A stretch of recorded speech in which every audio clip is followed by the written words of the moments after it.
Welcome everyone. तो स्वागत है आपका मेरी ब्रायोफाइट्स की सेकंड क्लास में, जिसमें आज हम शुरू करने जा रहे हैं जेनरा मर्केंशिया जेनरा को शुरू करेंगे। ये है क्लास 2। क्लास 1 जनरल कैरेक्टर्स की पहले हो चुकी है। अगर आपने अभी तक जनरल कैरेक्टर्स नहीं किए हैं ब्रायोफाइट्स के, तो उसका वीडियो का लिंक डिस्क्रिप्शन में दिया है। आप वहां पर जाकर जनरल कैरेक्टर्स की क्लास को पहले ध्यान से देख लें, ताकि आपको इस क्लास के सभी टॉपिक्स इजीली समझ में आएं।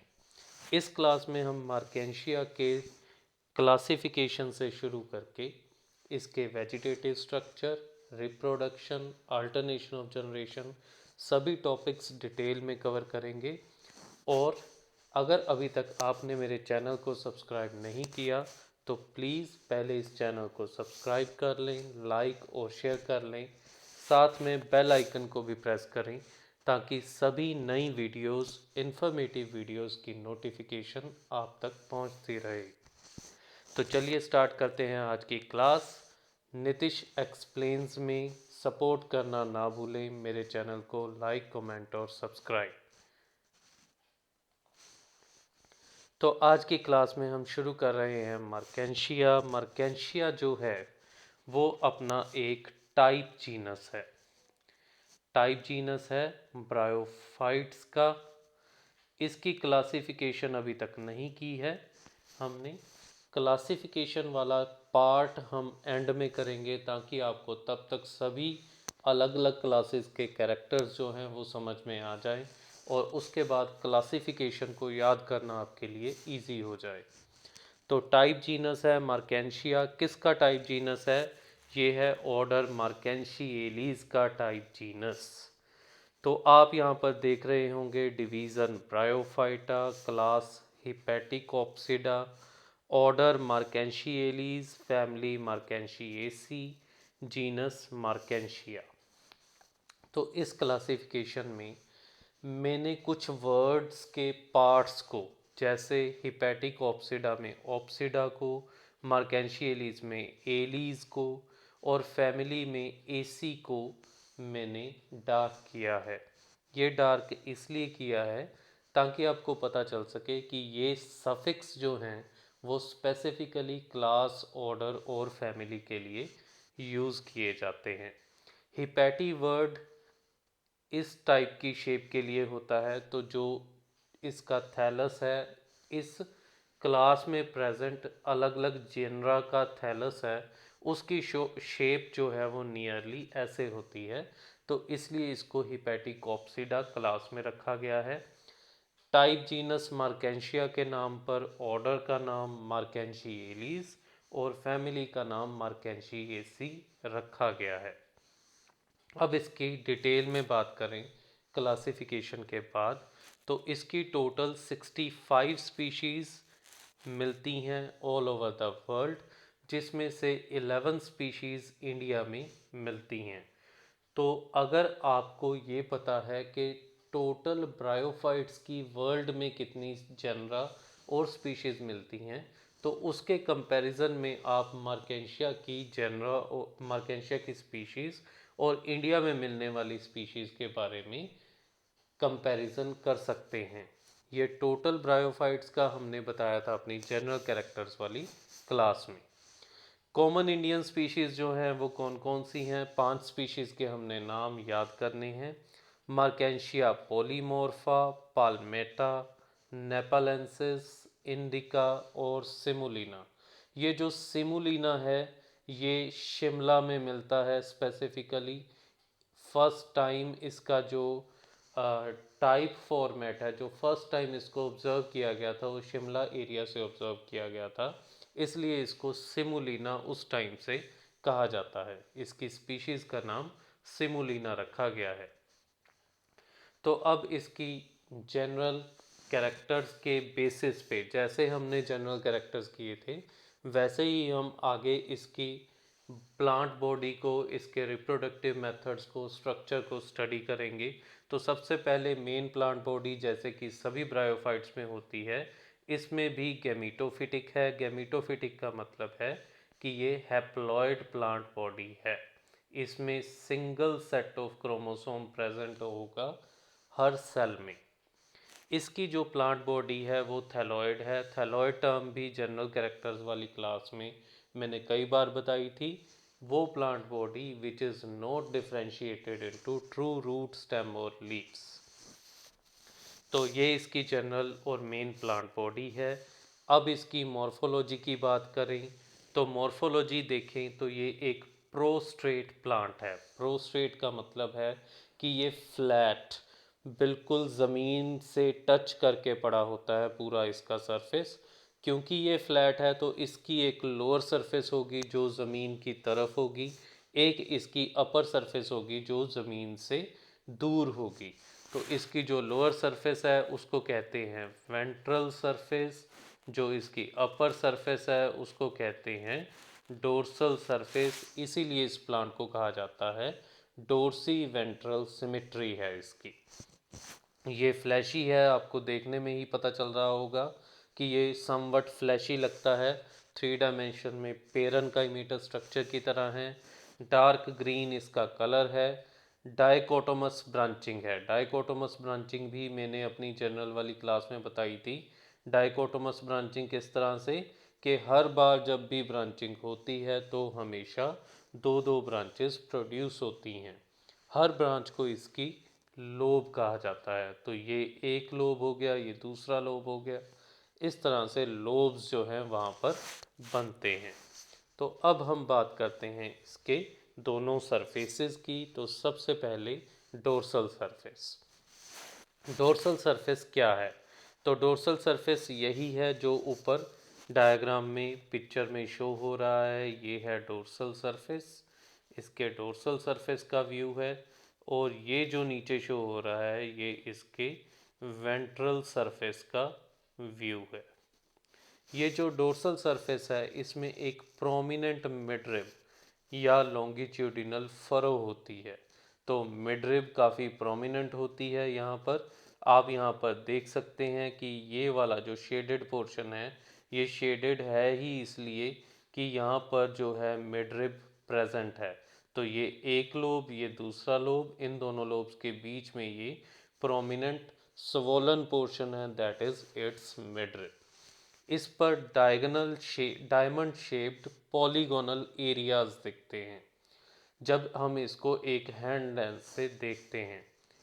इन पॉलीगोनल एरियाज के नीचे प्रेजेंट होते हैं air chambers. In air chambers को कम्युनिकेट करने के लिए, एयर के साथ कम्युनिकेट करने के लिए वहाँ पर प्रेजेंट होते हैं एयर पोर्स। तो वो डॉट लाइक एयर पोर्स हमें दिखाई देते हैं। आप यहाँ पर देख सकते हैं बहुत सारे छोटे छोटे डॉट्स दिखाई दे रही हैं। अगर इनको एनलार्ज करके देखेंगे तो ये हर एयर चैम्बर में एक एयर पोर प्रेजेंट है जो कि एयर को और एयर चैम्बर के अंदर के एटमॉस्फेयर को कनेक्ट करता है ताकि इजीली गैसेस का एक्सचेंज हो सके। अब गैसेस के एक्सचेंज की क्यों ज़रूरत है? क्योंकि फोटोसिंथेसिस और रेस्पिरेशन प्लांट के डिफरेंट सेल्स ने करनी है। इसके ऊपर बहुत सारे डोर्सल सरफेस पे ये कप लाइक स्ट्रक्चर्स प्रेजेंट हैं। ये 3 कप लाइक स्ट्रक्चर जैसे यहाँ पर शो हो रहे हैं। इन कप लाइक स्ट्रक्चर्स को कहते हैं जैमा कप्स। ये जैमा कप्स कहाँ पर प्रेजेंट होते हैं? Along the midrib. मिडरिब के अलोंग प्रेजेंट होते हैं। इनका काम होता है वेजिटेटिव रिप्रोडक्शन में हेल्प करना। तो ये कैसे हेल्प करेंगे वेजिटेटिव रिप्रोडक्शन में, कैसे न्यू प्लांट जनरेट करेंगे, वो हम आगे पढ़ेंगे इसी वीडियो में। एंथ्रीडियोफोर्स, एंथ्रीडियोफोर और आर्किगोनियोफोर ये दोनों क्या चीज़ें होती हैं? ये दोनों ही अपराइट ब्रांचेस हैं। मतलब वो ब्रांचेस जो थैलस से सीधी ऊपर की तरफ जाती हैं। आप ये देख सकते हैं upright branches. Near tips having male sex organ, तो इसको कहेंगे मेल सेक्स ऑर्गन एंथ्रीडियम है। अगर इस पर टिप के पास एंथ्रीडियम प्रेजेंट हो तो ये वाले अपराइट ब्रांच को हम कहेंगे एंथ्रीडियोफोर। अगर इसकी टिप के पास female sex organ archegonium present हो तो हम इसको कहेंगे आर्किगोनियोफोर। तो एंथ्रीडियोफोर और आर्किगोनियोफोर प्रेजेंट होते हैं टिप के पास, किसकी टिप के पास? अपराइट ब्रांच की। तो इस अपराइट ब्रांच को कहते हैं एंथ्रीडियोफोर या आर्किगोनियोफोर, डिपेंडिंग अपॉन कौन सा सेक्स ऑर्गन इसकी टिप के पास प्रेजेंट है। तो चलिए अब बात करते हैं वेंट्रल सरफेस की। वेंट्रल सरफेस वो वाला सरफेस है जो नीचे की तरफ होता है, ज़मीन की तरफ। तो इस पर मीडियन लॉन्गिट्यूडिनल ग्रूव होता है। तो जिस एरिया में डोर्सल सरफेस पर मिडरिब थी या स्वोलन पोर्शन था, उसी एरिया में लोअर सरफेस पर ग्रूव होता है, उस एरिया में थोड़ा सा डिप्रेशन वाला पॉइंट होता है। राइजॉइड्स और स्केल्स प्रेजेंट होते हैं। राइजॉइड और स्केल क्या हैं? राइजॉइड फिर से वही अपनी जनरल कैरेक्टर्स वाली क्लास। अगर आपने अभी तक वो क्लास नहीं देखी है तो उसका लिंक डिस्क्रिप्शन में है, वो क्लास आप ध्यान से देखें, आपको समझ में आ जाएंगे कि राइजॉइड क्या होते हैं। तो ज़्यादा डिटेल में ना जाते हुए इसकी, राइजॉइड प्रेजेंट होते हैं, स्केल प्रेजेंट होते हैं on the lower surface of Marchantia. Rhizoid इसमें दो तरह के हैं, एक तो होते हैं स्मूथ वॉल्ड राइजॉइड और दूसरे होते हैं ट्यूबरकुलेट राइजॉइड। जो स्मूथ वॉल्ड राइजॉइड हैं वो कुछ कुछ ऐसे दिखते हैं और ट्यूबरकुलेट राइजॉइड इस तरह से दिखते हैं। जो स्मूथ वॉल्ड हैं इनमें ये राइजॉइड सिंपल होंगे, इलोंगेटेड होंगे, इनकी इनर वॉल स्मूथ होंगी, ये लिविंग होंगे, इनमें कलरलेस प्रोटोप्लाज्म प्रेजेंट होगा। इनका काम है पूरे थैलस को सबस्ट्रेटम से अटैच करके रखना, फिक्सेशन का काम करना और एब्जॉर्प्शन में हेल्प करना। एब्जॉर्प्शन किस चीज़ की? वाटर और मिनरल्स की। तो जो काम राइजॉइड्स करते हैं इन प्लांट्स में। तो अब अगर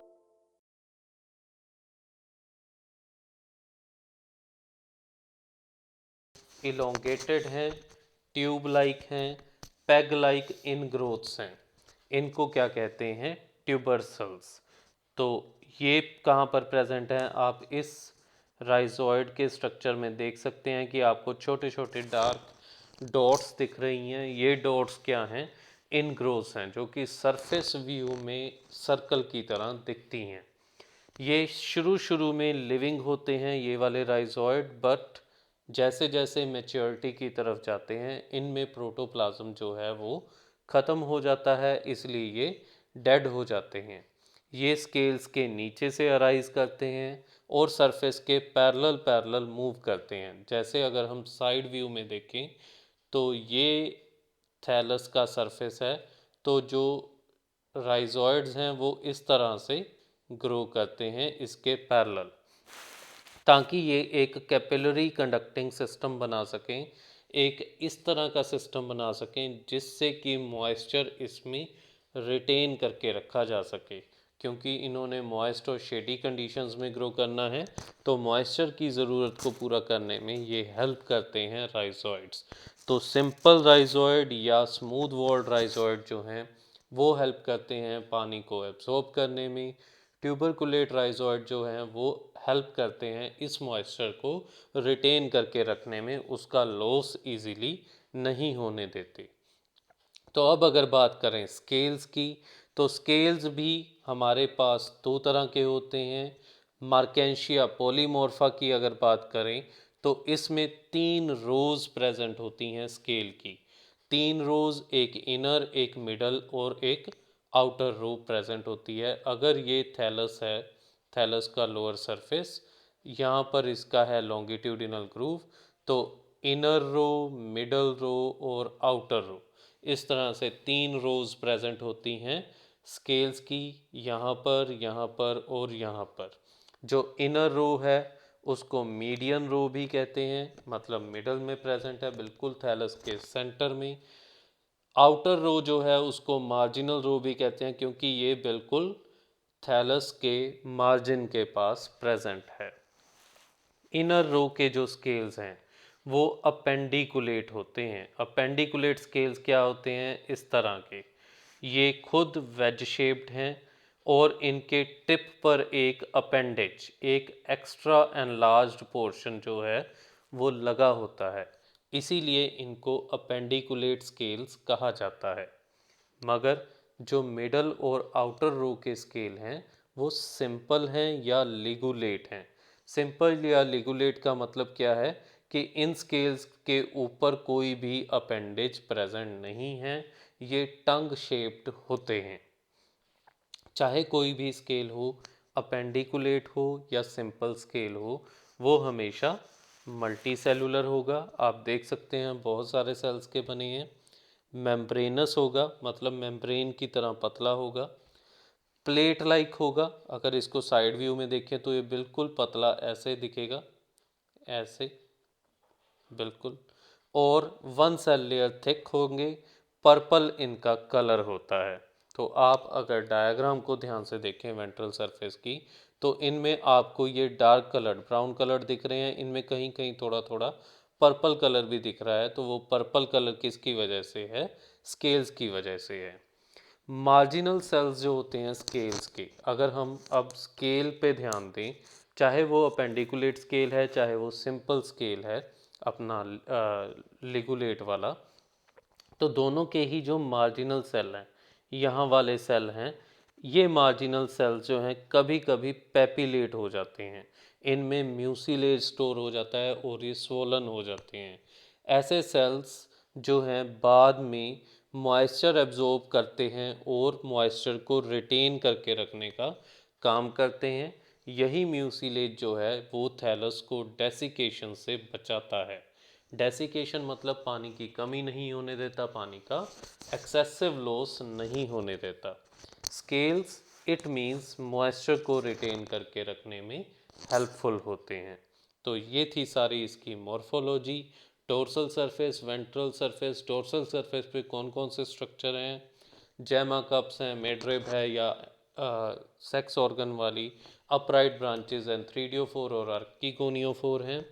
वेंट्रल सरफेस पे राइजोइड्स हैं, स्केल्स हैं, उनकी टाइप्स हैं ट्यूबरकुलेट, सिंपल, अपेंडिकुलेट, लिगुलेट।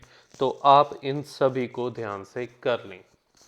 तो अब अगर हम मूव करें मार्केंशिया की अपनी सेकेंड टॉपिक की तरफ, तो सेकेंड टॉपिक है मार्केंशिया का एनाटॉमी। एनाटॉमी मतलब इंटरनल स्ट्रक्चर। तो अब हम मार्केंशिया के इंटरनल स्ट्रक्चर के बारे में बात करेंगे। इंटरनल जो स्ट्रक्चर है मार्केंशिया का, उसको अगर हम ध्यान से देखें तो इसे हम दो जोन्स में क्लासिफाई कर सकते हैं।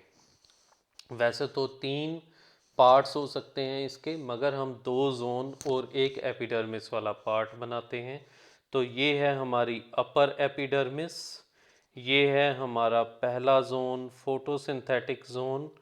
इसके बाद है हमारा दूसरा जोन स्टोरेज जोन। यहाँ पर है हमारी लोअर एपिडर्मिस। तो एपिडर्मल रीजन चाहे वो अपर का है चाहे लोअर का है, उसको इकट्ठा कर लेंगे। अपर वाला पार्ट फोटोसिंथेटिक जोन और लोअर वाला पार्ट स्टोरेज जोन। अब फोटोसिंथेटिक जोन को एसिमिलेटरी जोन भी कहते हैं। तो इसी वजह से यहाँ पर दो जोन्स के नाम लिखे हैं, एक लिखा है एसिमिलेटरी जोन और एक लिखा है स्टोरेज जोन। तो एपिडर्मिस की अगर बात करें तो एपिडर्मिस अपर और लोअर एपिडर्मिस दो तरह की एपिडर्मिस है। ये आप देख सकते हैं ऊपर वाली एपिडर्मिस है और ये है इसके नीचे वाली एपिडर्मिस। अपर एपिडर्मिस में थिन वॉल्ड सेल्स होंगे, सभी सेल्स की थिन वॉल है, मतलब ये शो करता है कि इसको ज़्यादा प्रोटेक्शन की कोई ज़रूरत नहीं है और ये मतलब इजीली जो है अपने आप को प्रोटेक्ट कर सकती है, मॉइस्चर को रिटेन करके रख सकती है। अपर एपिडर्मिस में बैरल शेप्ड एयर पोर्स हैं। तो ये जो ओपनिंग्स दिख रही हैं, ये ओपनिंग्स क्या हैं? Air pores. In air pores को बैरल शेप्ड क्यों कहते हैं? क्योंकि हर एयर पोर में 16 टू 40 सेल्स होते हैं जो कि लेयर्स में अरेंज होते हैं। लेयर्स में अरेंज कैसे? अगर मैं इस एक एयर पोर को एनलार्ज करके दिखाऊं तो वो एयर पोर ऐसा दिखेगा आपको, कुछ कुछ इस तरह से, और इसमें ऐसे सेल्स होंगे ये एक सिंगल सेल नहीं है, ये सेल्स की लेयर्स हैं और ये पूरा इसको सराउंड करके पड़े होते हैं। सेंटर में इसके ज़्यादा गैप है और साइड्स पे इसके कम गैप होता है। इस तरह का जो एयर पोर होता है उसको कहते हैं बैरल शेप्ड एयर पोर। यही एयर पोर जो हैं वो गैस के एक्सचेंज में हेल्प करते हैं फॉर फोटोसिंथेसिस और रेस्पिरेशन। तो यहाँ पर जो फिलामेंट्स पड़े हैं, आगे आप एसिमिलेटरी जोन में पढ़ोगे, ये फिलामेंट्स फोटोसिंथेसिस करते हैं, यहाँ से गैसेस प्रोड्यूस होती हैं, यूज़ होती हैं। वो गैसेस इन्हीं एयर पोर के थ्रू ही एनवायरनमेंट के साथ एक्सचेंज होती हैं। तो एयर पोर हेल्प करते हैं गैस के एक्सचेंज में फॉर फोटोसिंथेसिस एंड रेस्पिरेशन। अब अगर बात करें इसके सेकंड जोन की, सेकंड पार्ट की, तो वो है एसिमिलेटरी जोन। देन इसके बाद आएगा इसका स्टोरेज जोन। तो सबसे पहले एसिमिलेटरी जोन। एसिमिलेटरी जोन में क्या है, इसमें एयर चैम्बर्स हैं। तो आप एयर चैम्बर देख सकते हैं, ये कंप्लीट एक एयर चैम्बर है। एयर चैम्बर को सेपरेट करने के लिए आपस में ये जो वॉल लाइक स्ट्रक्चर है, ये हैं इसके सेप्टा। तो ये जो सेप्टा है 2 to 4 सेल्स इन हाइट होते हैं और ये सेपरेट करते हैं एडजेसेंट एयर चैम्बर्स को। सिंगल लेयर सेल की जो है वो इनको सेपरेट करती है एयर चैम्बर्स को। चैम्बर्स बाहर की तरफ ओपन होते हैं via air pores. Photosynthetic filament यहाँ पर प्रेजेंट हैं, इनको आप देख सकते हैं यहाँ पर। ये फोटोसिंथेटिक फिलामेंट जो हैं ये मल्टी सेलुलर हैं, बहुत सारे सेल्स के बने हैं। शॉर्ट होते हैं, सिंपल हो सकते हैं मतलब अनब्रांच्ड, और ब्रांच्ड भी हो सकते हैं ये वाले एयर चैम्बर्स जो हैं। ये वाले जो फिलामेंट्स हैं वो कहाँ से अराइज करते हैं, ये फिलामेंट अराइज करते हैं from the floor of air chamber. तो एयर चैम्बर के फ्लोर से अराइज करते हैं ये वाले फिलामेंट्स, ताकि ये फोटोसिंथेसिस जो है वो इजीली कर सकें, इनमें प्रॉपर स्पेसिंग रहे। इन द सेंस कि जैसे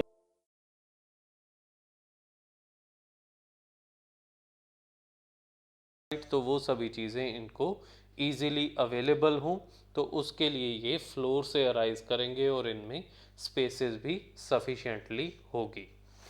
इन सेल्स में जिन्होंने फोटोसिंथेसिस करनी है, इनमें क्या प्रेजेंट होते हैं, डिस्क लाइक क्लोरोप्लास्ट। तो यही क्लोरोप्लास्ट हैं जो फोटोसिंथेसिस करेंगे, क्योंकि क्लोरोप्लास्ट में क्लोरोफिल होगा और वो लाइट को एब्जॉर्ब करेगा, जिससे फोटोसिंथेसिस का प्रोसेस कंप्लीट होगा।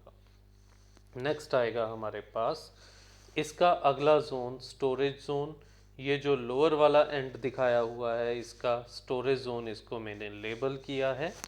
ये वेंट्रल रीजन है। वेंट्रल रीजन मतलब ये टूवर्ड्स सबस्ट्रेटम होता है। ये सेंटर में थिकेस्ट है, थिन टूवर्ड्स मार्जिन। जैसे जैसे हम साइड्स की तरफ जाते जाएंगे ये थिन होता जाएगा, कुछ कुछ इस तरह से। और कॉम्पैक्ट है, इनमें स्पेसेस नहीं होंगी। कलरलेस है, कोई ग्रीन कलर नहीं है। थिन वॉल्ड है इसके भी सेल्स, पेरेन्काइमेटस हैं, मतलब इनको भी हार्ड या थिक वॉल्स की ज़रूरत नहीं है to protect from desiccation. Desiccation से बचाने के लिए क्या कुछ था, हमने मॉर्फोलॉजी में पढ़ा था, राइजोइड्स थे, स्केल्स थे, जो मॉइस्चर को रिटेन करके रखने में हेल्प करते थे। इसके अलावा इसके जो कुछ सेल्स हैं उनमें starch grain, protein bodies, mucilage और ऑयल सेल्स या ऑयल बॉडीज़ भी मिलते हैं। ये सभी चीज़ें ये स्टोर करके रखते हैं, ये इनका स्टोरेज फूड का पार्ट है। कुछ थिक वॉल्ड सेल्स सेंटर में हो सकते हैं। अगर हम यहाँ की बात करें सेंटर की, तो कुछ सेल्स जो हैं वो थिक वॉल्ड हो सकते हैं। ये जो थिक वॉल्ड सेल्स हैं ये कंडक्शन का काम करते हैं मटेरियल के एक जगह से दूसरी जगह तक।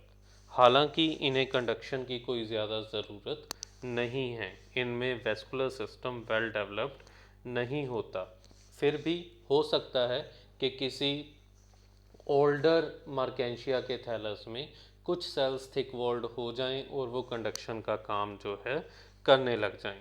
तो वेस्कुलर टिश्यू अगर किसी ब्रायोफाइट में प्रेजेंट है तो उसको क्या कहते हैं, इन सभी चीज़ों को हमने डिस्कस किया था। कहाँ पर डिस्कस किया था? जनरल कैरेक्टर्स में। तो जनरल कैरेक्टर वाली वीडियो देखना ना भूलें। इसके बाद हम इसके नेक्स्ट टॉपिक पर पहुंच रहे हैं मर्केंशिया के, वो है इसकी रिप्रोडक्शन। रिप्रोडक्शन इसका एक बहुत इम्पोर्टेंट पार्ट होता है किसी भी जीनस के लाइफ साइकिल का। तो मर्केंशिया में जो रिप्रोडक्शन है वो दो मेथड से होती है। एक मेथड है वेजिटेटिव रिप्रोडक्शन का और एक मेथड है सेक्सुअल रिप्रोडक्शन का। अब मुझे ये बताने की ज़रूरत नहीं है कि वेजिटेटिव रिप्रोडक्शन क्या है और सेक्सुअल रिप्रोडक्शन क्या है। वेजिटेटिव रिप्रोडक्शन जिसमें सिंगल पेरेंट इन्वॉल्व होता है और एंड अदर थिंग्स आपको बहुत डिटेल में पता है, मुझे यहाँ पर डिटेल उसकी बताने की ज़रूरत नहीं है। तो मर्केंशिया के केस में अगर बताऊँ वेजिटेटिव रिप्रोडक्शन का, तो मर्केंशिया के केस में वेजिटेटिव रिप्रोडक्शन 3 मेथड से होती है। वो 3 मेथड कौन कौन से हैं? फ्रेगमेंटेशन, एडवेंटिशियस ब्रांचेस और जैमिंग। फ्रेगमेंटेशन का मतलब टूट जाना। अगर हमारे पास कोई थैलस है, ये ग्रो कर रहा है इस तरह से, डेथ एंड डिके हो रही है, यहाँ से जो थैलस है उसकी डेथ होनी शुरू हुई, तो ये जो डिके है जब यहाँ पर पहुँचेगी इतना पोर्शन डिके हो जाएगा, तो ये एक अलग थैलस बन जाएगा और ये एक अलग थैलस बन जाएगा। It means they become 2 individuals. तो इस तरह से फ्रेगमेंटेशन जो है वो क्या करती है, नए थैलाई प्रोड्यूस करती है, क्योंकि इसमें कोई सेक्सुअल एक्ट इन्वॉल्व नहीं है। इसमें कोई गैमीट फॉर्मेशन नहीं है, कोई गैमीट की फ्यूज़न नहीं है, जाइगोट नहीं बन रहा, 2 पेरेंट्स इन्वॉल्व नहीं है। तो इसलिए ये क्या है, एक वेजिटेटिव रिप्रोडक्शन का मेथड है। नेक्स्ट वेजिटेटिव रिप्रोडक्शन का मेथड है वो है एडवेंटिशियस ब्रांचेस। तो कुछ ब्रांचेस, एडवेंटिशियस ब्रांचेस आपने हायर प्लांट्स के केस में पढ़े हैं +2 में। तो वो क्या होती थी एडवेंटिशियस ब्रांचेस? वो वाली ब्रांचेस जो प्लांट की बॉडी के किसी भी पार्ट से अपने आप अराइज कर जाती हैं। तो एडवेंटिशियस रूट्स के बारे में भी पढ़ा है, वैसे ही हैं ये बिल्कुल। ये वाली ब्रांचेस स्टॉक से निकलें, आर्किगोनियोफोर से निकलें, एंथ्रीडियोफोर से निकलें, थैलस के किसी भी पार्ट से निकलें, तो ये ब्रांचेस प्रोड्यूस होती हैं, सेपरेट होके न्यू इंडिविजुअल बना देती हैं। तो इस तरह के मेथड ऑफ रिप्रोडक्शन को भी क्या कहते हैं? एडवेंटिशियस ब्रांचेस से होने वाला vegetative reproduction. Next and the most important, सबसे इम्पॉर्टेंट वेजिटेटिव रिप्रोडक्शन का पार्ट है इसका जैमिंग। तो अब जैमिंग क्या है? जैमिंग बहुत इम्पॉर्टेंट है, शॉर्ट क्वेश्चंस के लिए भी, कॉम्पिटिटिव एग्ज़ाम्स के लिए भी बहुत डिटेल में इसको करने की ज़रूरत है वेजिटेटिव रिप्रोडक्शन के इस मेथड को। तो जैमे होते क्या हैं? जैमे क्या हैं? स्पेशल कलरलेस कप्स और टिप्स ऑन टिप्स। तो ये जो कप लाइक स्ट्रक्चर ये शो हो रहे हैं, ये कप लाइक स्ट्रक्चर क्या है? जैमिंग। ये आमतौर पर टिप्स के पास प्रेजेंट होते हैं, मगर ये पीछे भी हो सकते हैं। जैसे जैसे थैलस ग्रो करता जाता है ये थोड़े थोड़े पीछे हटते हुए हमें दिखते हैं। तो ये मल्टी सेलुलर होते हैं, डिस्क जैसे होते हैं, फ्लोर के साथ अटैच होते हैं सिंगल सेल्ड हाइलाइन स्टॉक से।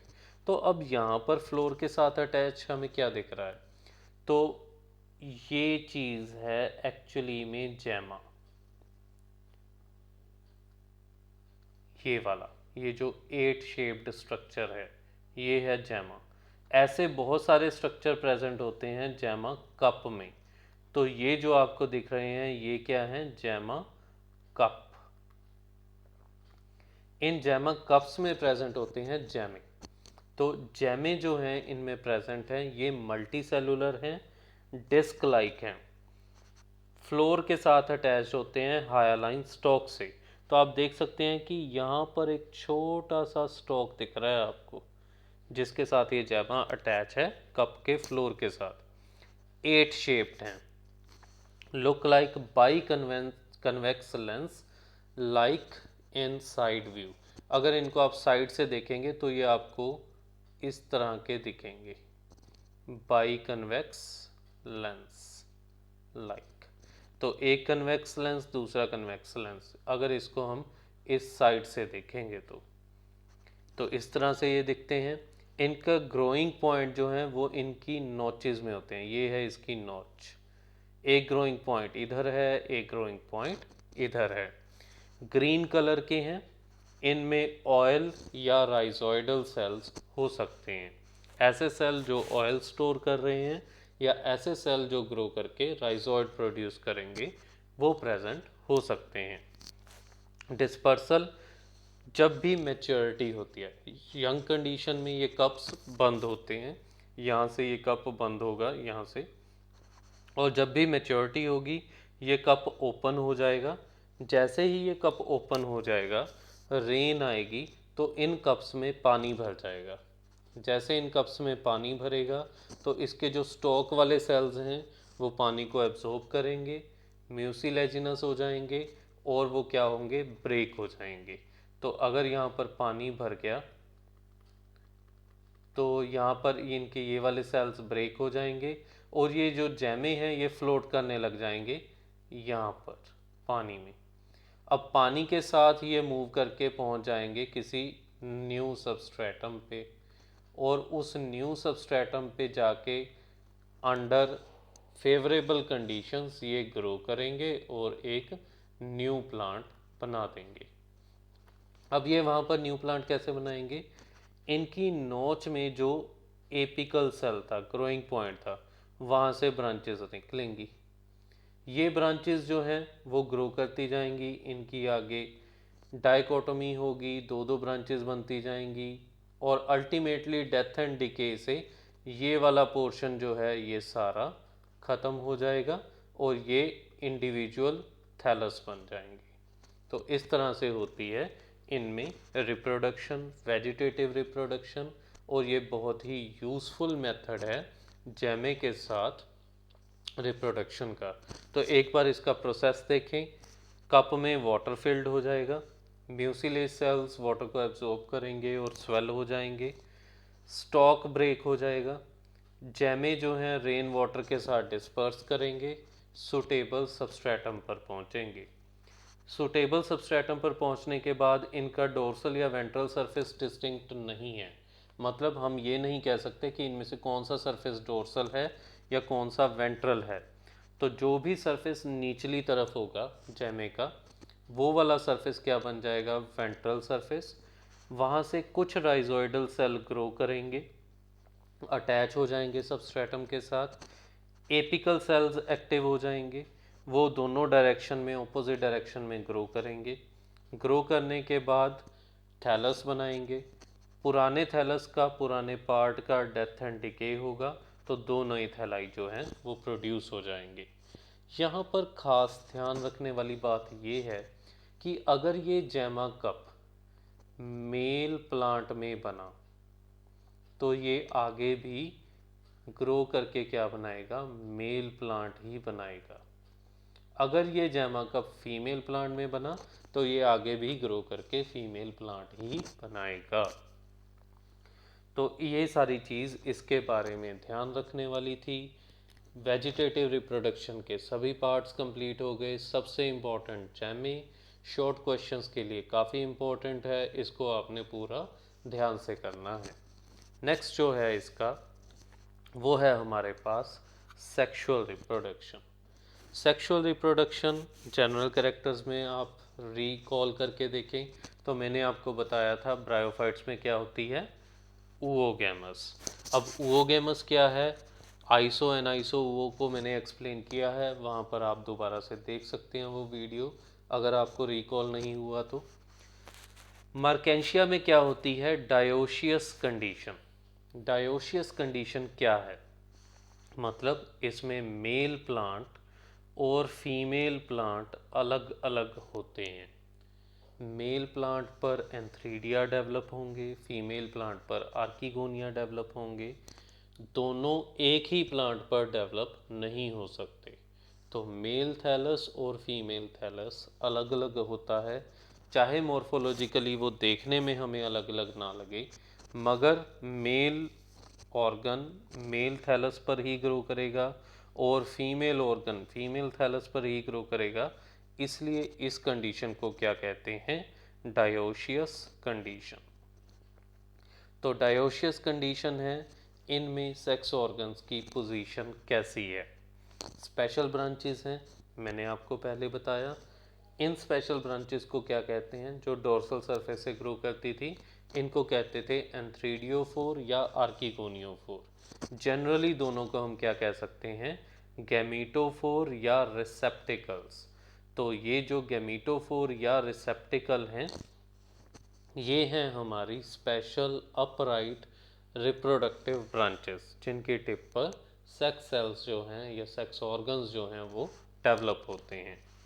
एक गैमीटोफोर एंथ्रीडियोफोर भी हो सकता है और आर्किगोनियोफोर भी हो सकता है, डिपेंडिंग अपॉन कि यहाँ पर मेल सेक्स ऑर्गन डेवलप हो रहे हैं या फीमेल सेक्स ऑर्गन डेवलप हो रहे हैं।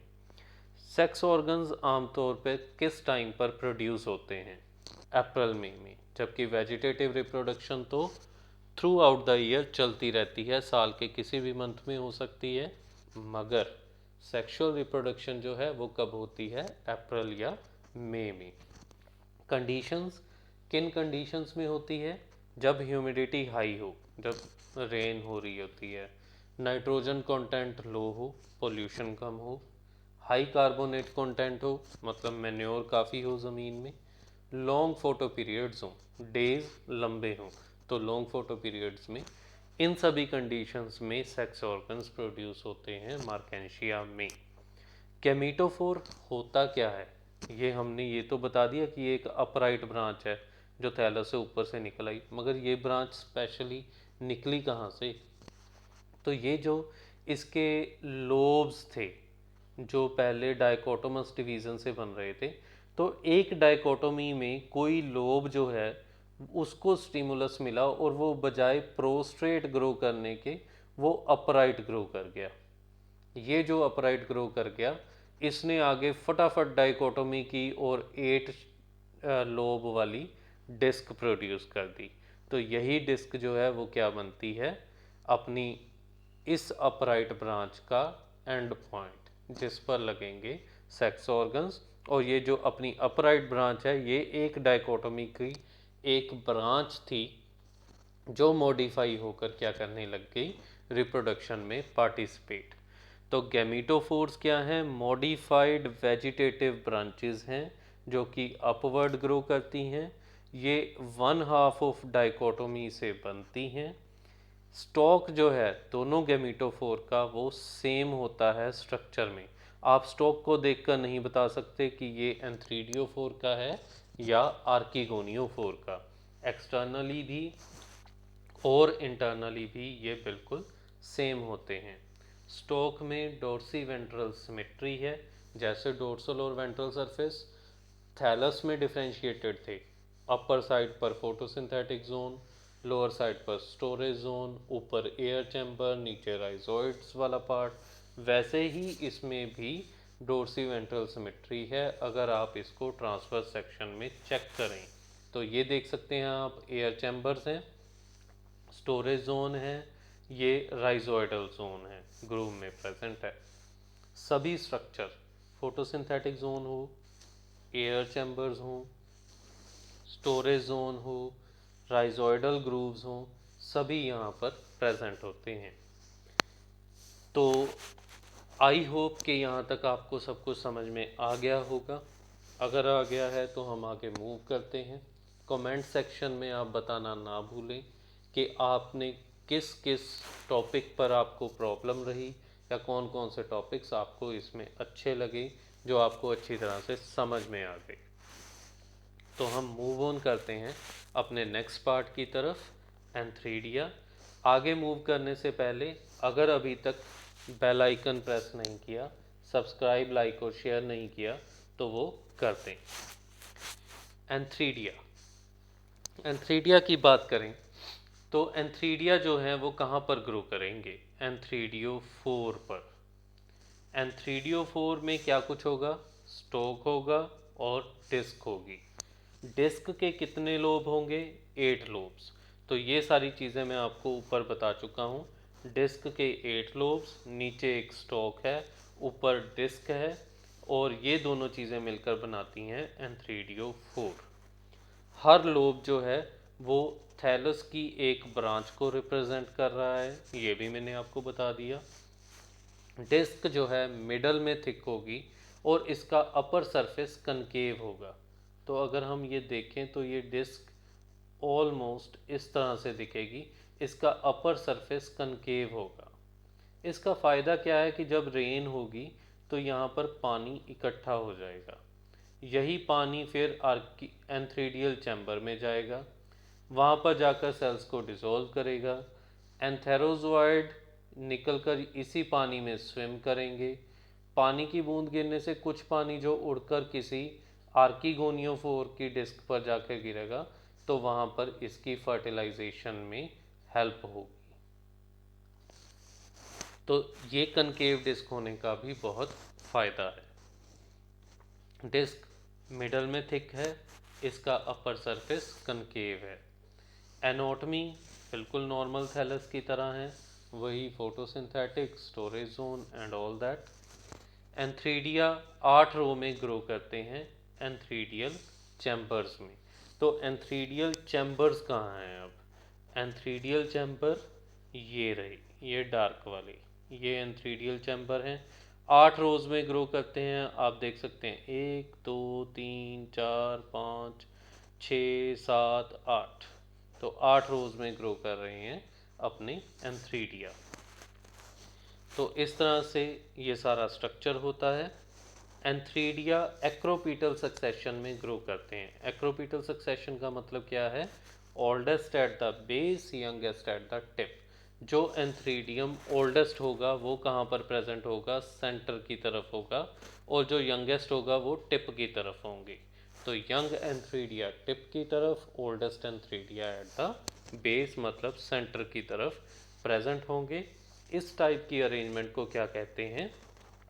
एक्रोपीटल सक्सेशन कहते हैं।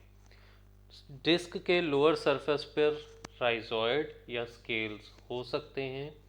एंथ्रीडियल चैम्बर बाहर ओपन होता है एक पोर के साथ, उस पोर को कहते हैं ओस्टियोल। तो आप देख सकते हैं कि ये एंथ्रीडियल चैम्बर था, तो इस एंथ्रीडियल चैम्बर को ओपन करने के लिए यहाँ पर पोर था, इस पोर का नाम है ओस्टियोल। यहीं से पानी अंदर जाएगा और यहीं से जो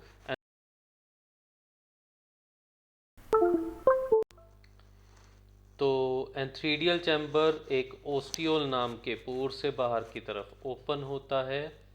मैच्योर एंथ्रीडियम में 2 पार्ट हैं, एक है स्टॉक और दूसरी है ओवल बॉडी। बॉडी के इर्द गिर्द होती है सिंगल लेयर्ड स्टीराइल जैकेट। तो स्टॉक ये पता चल गया आपको, एक ओवल बॉडी है, ये कंप्लीट है बॉडी इसकी। इसके इर्द गिर्द एक सिंगल लेयर्ड जैकेट होती है, स्टीराइल जैकेट, जो कि इनको प्रोटेक्शन का काम करती है। और जैकेट जो है वो एनक्लोज करती है बहुत सारे, यहाँ पर बहुत सारे ये जो प्रेजेंट है ये क्या हैं? एंड्रोसाइट मदर सेल्स, जो कि मियोसिस से डिवीज़न करेंगे और डिवाइड करके बनाएंगे एंथेरोजोइट्स। तो एंड्रोसाइट मदर सेल्स इनमें प्रेजेंट होते हैं। Body with a single layered sterile jacket, many small androcytes modified to antherozoid. Antherozoid अब कैसा होता है? एंथेरोजोइड छोटा सा रोड शेप्ड या क्वाइल्ड हो सकता है। इसमें यूनिन्यूक्लियेट स्ट्रक्चर है। यूनिन्यूक्लियेट मतलब सिंगल न्यूक्लियस प्रेजेंट हो सकता है। बाईफ्लैजिलेट 2 फ्लैजेला होंगे और थोड़ा सा साइटोप्लाज्म थोड़ा सा प्रेजेंट होता है, जिसमें कुछ प्लास्टिड या माइटोकॉन्ड्रिया हो सकते हैं। तो ये बड़ा सिंपल सा स्ट्रक्चर है एंथेरोजोआइड का।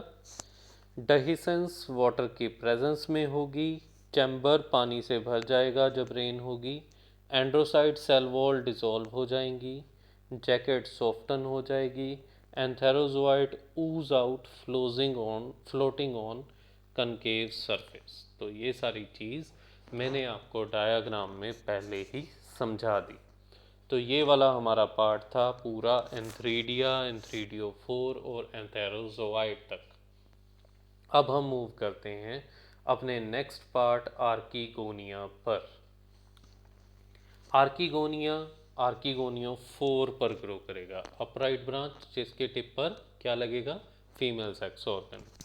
आर्कीगोनियोफोर का दूसरा नाम क्या है, कार्पोसेफलम। इसको कार्पोसेफलम भी कहते हैं। एनाटॉमी स्टॉक और डिस्क की बिल्कुल एंथ्रीडियोफोर की तरह है, वही फोटोसिंथेटिक, स्टोरेज, राइजोइड, सारा कुछ वही है। आर्कीगोनिया अपर सरफेस पर ग्रो करेंगे डिस्क के, हालांकि यहाँ पर लोअर दिखाए हैं, तो ये क्यों लोअर दिखाए हैं ये मैं बताता हूँ। एक्रोपीटल सक्सेशन होगी, वही oldest at base youngest at tip. Maturity के बाद जब फर्टिलाइजेशन हो गई उसके बाद डिस्क का सेंट्रल पोर्शन ग्रो करेगा, ये वाला पोर्शन ग्रो करेगा, और ये डिस्क जो है धीरे धीरे इन्वर्टेड हो जाएगी। इन्वर्टेड होने की वजह से ये जो आर्कीगोनिया है वो नीचे की तरफ आ जाएंगे and archegonia are pushed to the periphery, ultimately turns down. Intercalary growth होगी फर्टाइल लोब के बीच में, फर्टाइल लोब के बीच में जो स्टीराइल पोर्शन प्रेजेंट था वो ग्रो करेगा, और ग्रो करके वो रेज जैसे स्ट्रक्चर बना देगा, इनको रेज कहते हैं। इन्हीं रेज की वजह से ये अम्ब्रेला जैसा दिखेगा, अम्ब्रेला लाइक। इंटरकैलरी ग्रोथ होगी फर्टाइल लोब्स के बीच में, जिससे elongated green cylindrical outgrowth called rays जो हैं वो प्रोड्यूस होंगी। रेज नीचे की तरफ कर्व डाउन हो जाएंगी, जिससे शेप बन जाएगी अम्ब्रेला की तरह। डिस्क का अपर सरफेस अब कन्वेक्स हो जाएगा, ये सरफेस अब कन्वेक्स जो है वो दिखना शुरू हो जाएगा। हर आर्कीगोनियम के इर्द गिर्द एक शीट होगी जिसको कहेंगे हम पेरीगाइनियम। हर आर्कीगोनियम की अपनी शीट होगी, पेरीगाइनियम। कुछ आर्कीगोनिया के ग्रुप की एक कंबाइंड शीट होगी, बाइलेब्ड सा स्ट्रक्चर होगा कर्टन लाइक इनवोल्यूकर, इसको कहेंगे हम पेरिकीशियम। तो ये पेरिकीशियम है। पेरीगाइनियम हर आर्कीगोनियम के इर्द गिर्द होगी। मैच्योर आर्कीगोनियम का क्या स्ट्रक्चर होगा, ये एक फ्लास्क शेप्ड स्ट्रक्चर है जिसमें एक छोटा सा स्टॉक होगा, यहाँ पर ये छोटा सा स्टॉक होगा, एक वेंटर होगा, ये स्वोलन वाला पोर्शन, और एक नेक होगी, ये लॉन्ग ट्यूब लाइक पोर्शन। नेक में 6 से 9 टीयर्स ऑफ सेल, मतलब 6 से 9 लेयर्स हो सकती हैं सेल्स की जो एक दूसरे के ऊपर पड़ी होंगी। 4 से 6 नेक कैनाल सेल, यहाँ पर ये 1 2 3 4 5 नेक कैनाल सेल्स हैं, एनसीसीज। टिप पर 4 कवर सेल्स होंगे, यहाँ पर 4 कवर सेल्स प्रेजेंट होंगे जो कि इसकी नेक को क्लोज करने का काम करेंगे। और सिंगल लेयर्ड जैकेट प्रेजेंट है। वेंटर कैनाल सेल और लार्ज एग प्रेजेंट है। अब वेंटर कैनाल सेल और लार्ज एग कहाँ पर प्रेजेंट है, तो उसको भी हमने यहाँ पर लेबल किया है, वेंटर कैनाल सेल और एग आप देख सकते हैं। ये सभी जो चीज़ें हैं वो आर्कीगोनियम का पार्ट होंगी। जब मैच्योरिटी होगी तो नेक कैनाल सेल और वेंटर कैनाल सेल डिसइंटीग्रेट हो जाएगा, म्यूसिलेजिनस हो जाएगा। कैसे, जब ये पानी को एब्जॉर्ब करेगा। तो इस तरह से ये पूरा आर्कीगोनियम का स्ट्रक्चर फंक्शन करेगा। नेक्स्ट आएगा हमारे पास फर्टिलाइजेशन। फर्टिलाइजेशन पानी की प्रेजेंस में होनी है, क्योंकि हमने एम्फीबियस नेचर पढ़ी थी ब्रायोफाइट्स की, फिर से वही जनरल कैरेक्टर्स वाली क्लास, तो उसमें बताया था कि पानी बहुत ज़रूरी है। फर्टिलाइजेशन पानी की प्रेजेंस में होगी। एंथेरोजोआइड्स की कीमोटैक्टिक मूवमेंट होगी। कीमोटैक्टिक मूवमेंट मतलब मूवमेंट टुवर्ड केमिकल्स या केमिकल उसको अट्रैक्ट करेंगे मूव करने के लिए। Due to mucilage of archegonial neck, archegonia की नेक में जो नेक कैनाल सेल्स थे, वेंट्रल कैनाल सेल था, उसने पानी एब्जॉर्ब किया, म्यूसिलेज में कन्वर्ट हुआ। उस म्यूसिलेज में प्रेजेंट केमिकल अट्रैक्ट करेंगे एंथेरोजोइड्स को अपनी तरफ। जब एंथेरोजोइड और एग की फ्यूज़न होगी तो बन जाएगा जाइगोट। जाइगोट जो है वो स्पोरोफिटिक जनरेशन का पहला सेल है। ये एनलार्ज करेगा, इसके इर्द गिर्द अपनी ही वॉल बनेगी, थिक वॉल बन जाएगी। वेंटर के अंदर ही रहेगा, बाहर नहीं निकलेगा वेंटर से।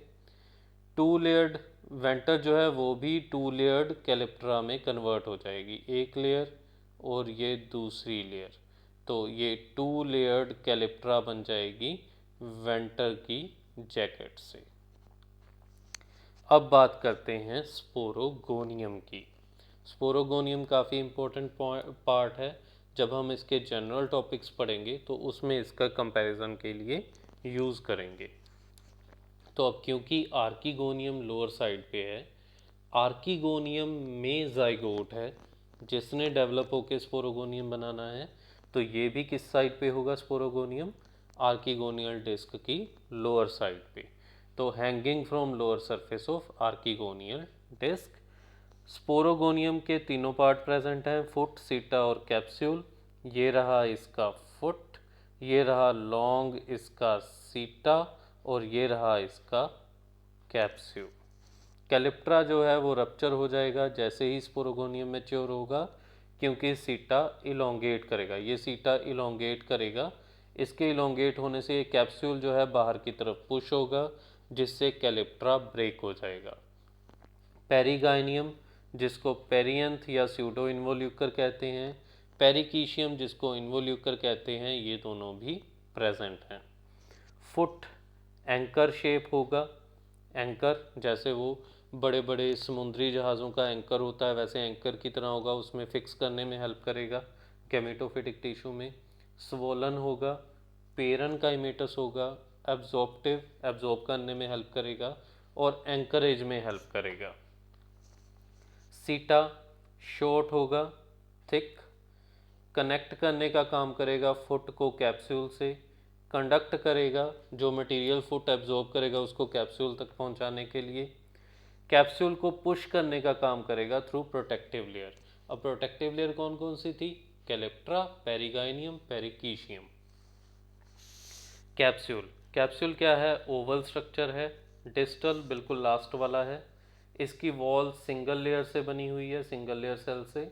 इसमें बहुत सारे स्पोर्स और इलेटर्स प्रेजेंट हैं। अब ये नई टर्म आ गई इलेटर, बहुत बहुत इम्पॉर्टेंट है।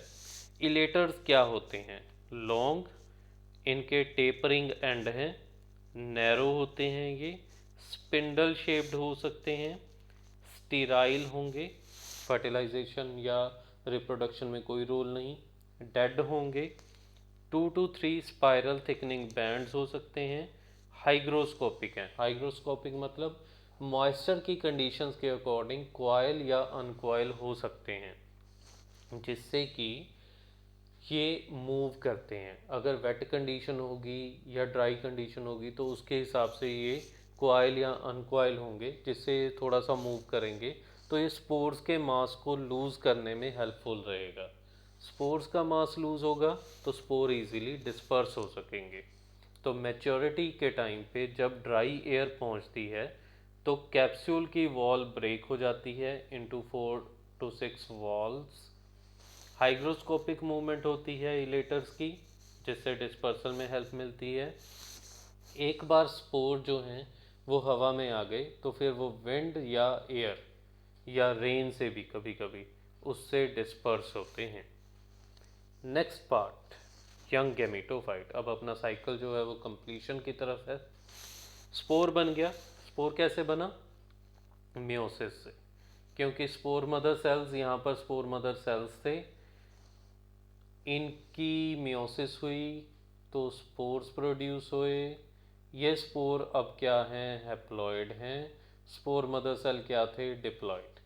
अब ये ग्रो करके क्या बनाएंगे? Gametophytic generation. तो first cell of gametophytic generation कौन है? स्पोर है। स्पोर की जो वॉल होती है वो बाहर की वॉल और अंदर की वॉल, दो पार्ट होते हैं, एक्साइन या एक्सोस्पोर, इंटाइन या एंडोस्पोर। स्पोर मदर सेल दो स्पोर बनाता है, एक दो स्पोर मेल प्रोथैलस बनाएंगे और दो स्पोर फीमेल प्रोथैलस बनाएंगे, मतलब फिजियोलॉजिकल हेट्रोस्पोरी प्रेजेंट है। फिर से वही बात, जनरल कैरेक्टर्स में मैंने इसको डिटेल में बताया है। अगर अभी तक जनरल कैरेक्टर वाली वीडियो नहीं देखी तो उसको जाकर कंप्लीट देखें, उसका लिंक डिस्क्रिप्शन में दिया है। वायबिलिटी स्पोर्स की 1 साल तक, अगर 1 साल तक स्पोर जर्मिनेट नहीं भी किया तो भी ये ऐसे ही पड़ा रह सकता है 1 साल तक भी। जब भी इसको फेवरेबल कंडीशंस मिलेंगी तो ये ग्रो करके नया प्लांट बना सकता है। तो जब भी इसे सूटेबल कंडीशन मिलेंगी ये जर्मिनेट करेगा और नया प्लांट बनाएगा। कैसे करेगा? पानी को एब्जॉर्ब करेगा, स्वेल करेगा, डिवाइड करेगा, प्रोटोनीमा बनेगा। प्रोटोनीमा फिर से वही general characters, first rhizoid produce होगा, प्लेट लाइक गैमेटोफाइट बनेगा, मतलब 2 डायमेंशंस में, फिर इससे कंप्लीट थैलस जो है वो प्रोड्यूस हो जाएगा। तो ये था इसका सारा life cycle. Alternation of generation में आपने इस चैप्टर में जो कुछ भी पढ़ा, जो भी इस क्लास में सीखा, उसको सारे को आप साइकिल की फॉर्म में लिख सकते हैं। वेरी वेरी इम्पोर्टेंट है इसका साइकिल की फॉर्म में लिखना। तो इसी के साथ ये मार्केंशिया वाला चैप्टर अपना कंप्लीट है। अगर अभी तक मेरे चैनल को सब्सक्राइब नहीं किया तो सब्सक्राइब कर लें, ताकि ऐसे ही मोर एजुकेटिव वीडियोस आप तक पहुंचती रहें। बेल आइकन को प्रेस करें, लाइक और शेयर करना ना भूलें। Thank you.